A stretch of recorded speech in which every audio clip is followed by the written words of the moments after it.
রাজধানীর বুয়েট ক্যাম্পাসে চলছে দুদিনব্যাপী জাতীয় বিজ্ঞান ও প্রযুক্তি উৎসব ইনোভার্স বাংলাদেশ 2025। এবারের ফেস্টিভ্যালে প্রোগ্রামিং, রোবোটিক্স, সেমিনার, উদ্ভাবন প্রদর্শনী সহ বিভিন্ন আয়োজনে অংশ নিয়েছে সারা দেশের শতাধিক প্রতিষ্ঠানের শিক্ষার্থী। Tejgaon civil aviation school and কলেজের একাদশ শ্রেণীর শিক্ষার্থী মালিহা জান্নাত সহপাঠীদের সাথে ঘুরে ঘুরে দেখছেন উদ্ভাবন আর প্রযুক্তির দুনিয়া। এখানে আমি এসে দেখতেছি অনেক ধরনের রোবোটিক্স, অনেক প্রযুক্তি। আমি পড়াশোনার পাশাপাশি এইসব প্রযুক্তি তারপরে এই উপর রিসার্চ করতে চাই। রিসার্চ করে আমি এই বিভিন্ন ধরনের প্রযুক্তি আবিষ্কার করতে চাই।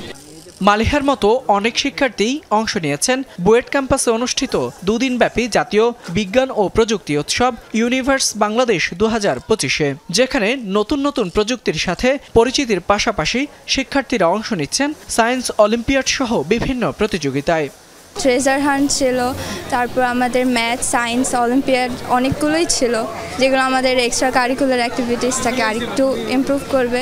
বুয়েট আসার পর অনেকগুলো এক্সপিরিয়েন্স করলাম, রোবোটিক্স প্লাস বিআরের যে যতগুলো ছিল।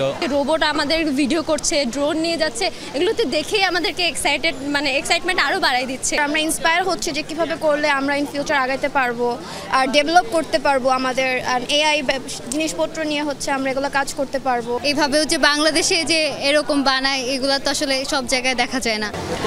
ইন্সপায়ার্ড হচ্ছি তাদের দেখে, তারা এত ভালো একটা কাজ। বেসরকারি সংস্থা হোয়াইটবোর্ড ইনিশিয়েটিভসের উদ্যোগে প্রোগ্রামিং, রোবোটিক্স, সেমিনার, উদ্ভাবন প্রদর্শনী সহ বিভিন্ন আয়োজনে অংশ নিয়েছেন 110টি শিক্ষা প্রতিষ্ঠান।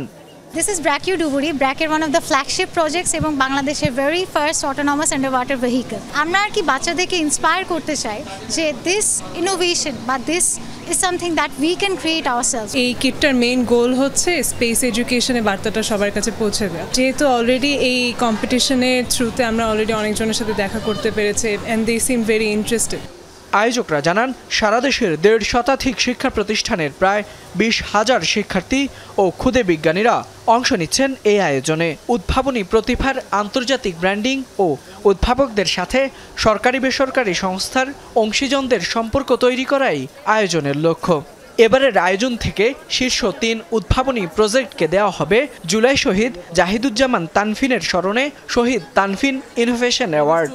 আমাদের সবসময় একটা ইচ্ছা ছিল যে আমরা শিক্ষার্থীদেরকে অ্যাকচুয়ালি ইন্ডাস্ট্রিতে কীভাবে STEMটা কাজে লাগছে বা ইঞ্জিনিয়ারিং জিনিসটা বা সায়েন্স জিনিসটা কীভাবে কাজ করছে সেই জিনিসটা সম্পর্কে পরিচয় দেওয়া। ব্যাকগ্রাউন্ড ভেদ না করে, সায়েন্স ব্যাকগ্রাউন্ড, কমার্স ব্যাকগ্রাউন্ড এগুলোর বিচার না করে সবাইকে প্রযুক্তির দিকে আগ্রহী করে তোলা, এটাই আমাদের মূল লক্ষ্য। এর আগে বুয়েট অডিটোরিয়ামে 2 দিনব্যাপী জাতীয় বিজ্ঞান ও প্রযুক্তি উৎসব ইনোভার্স বাংলাদেশ 2025-এর উদ্বোধন করেন ডাক, টেলিযোগাযোগ ও তথ্য প্রযুক্তি মন্ত্রণালয়ের সচিব।